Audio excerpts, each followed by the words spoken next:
Our High Elf Spearmen in a good patch 6.1.3. Let's briskly look at the Spearmen, the vanilla option but essential for your gameplay. Archers need time to operate, and nothing denies them time more than orc boys smashing them in the face. Want to get them smashed less? Bring Spearmen.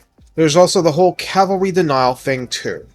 Recruit for 500 gold and 125 upkeep, as modest as it gets for High Elves. On Ultra you get 120 entities for 7,650 health, as in exactly like the Rangers. Starting armor is 40, with silver quality shields, famously blocking 55% of small arms missile fire.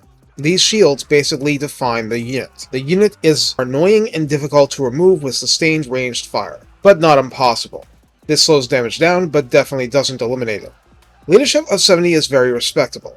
Speed 33 and charge speed 40 are very decent considering the big shields.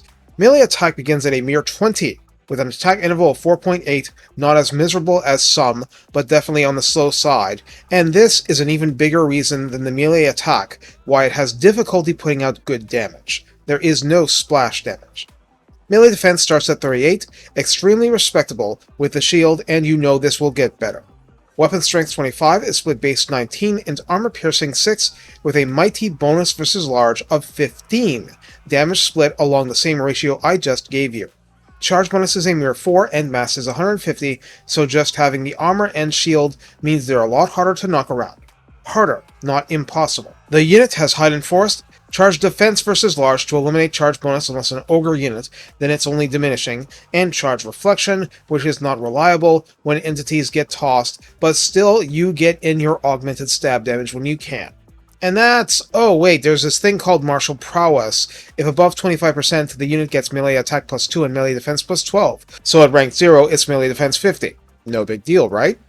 In the red line skills, Militia Master at 3 pips grants melee attack plus 6 and melee defense plus 6. So with everything working, we'd have melee attack 28, 43 versus cavalry, and melee defense 56. Immovable Force grants rank 7 Spearmen melee defense plus 5, weapon strength plus 10%, and spell resistance 15%, and spells are one way to really go after Spearmen, so every bit helps. In the tech tree, Spear Wall quite naturally applies, and that in itself is a plus 10% weapon strength. Militia Training is plus 2 recruit rank, and stats like melee attack get better with age and experience. Trumpeters, as a humble plus 5% speed boost. Martial Law shaves 5% from upkeep and 10% from recruitment cost, and Light Ithilmar Armor, as plus 10 armor. So we're seeing some modest but solid boosts here, ones accessible by any faction. So how do we use High Elf Spearmen? That part's simple, and then it's not anymore.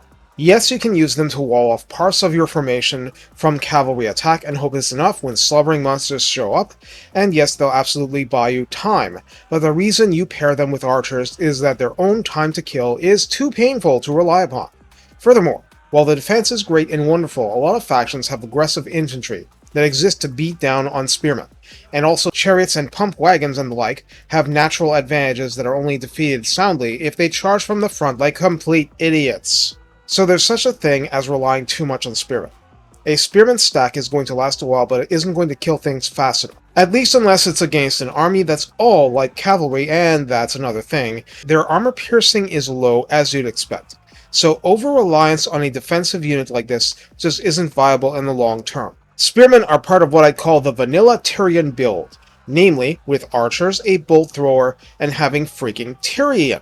But what this also needs is someone to cast a few spells and support. How do they compare with Lothar Seaguard with shields? The fair comparison.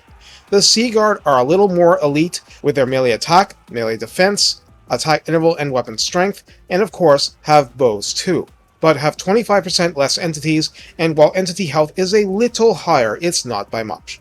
So the Spearmen are simply tougher at a lower cost. Obviously, Spearmen don't shoot bows, so you need to keep an eye for what exactly you want to do with them. If they can do that job, don't be shy about spamming them. Those texts I went over make it clear they're meant to be spammed to give your finances and your missile units space to operate in. Just remember they have no resistance against fear and terror, and eventually getting beat up will break them. You need to plan for that. Take care and have fun going Gandalf on your foes, the not passing part I mean.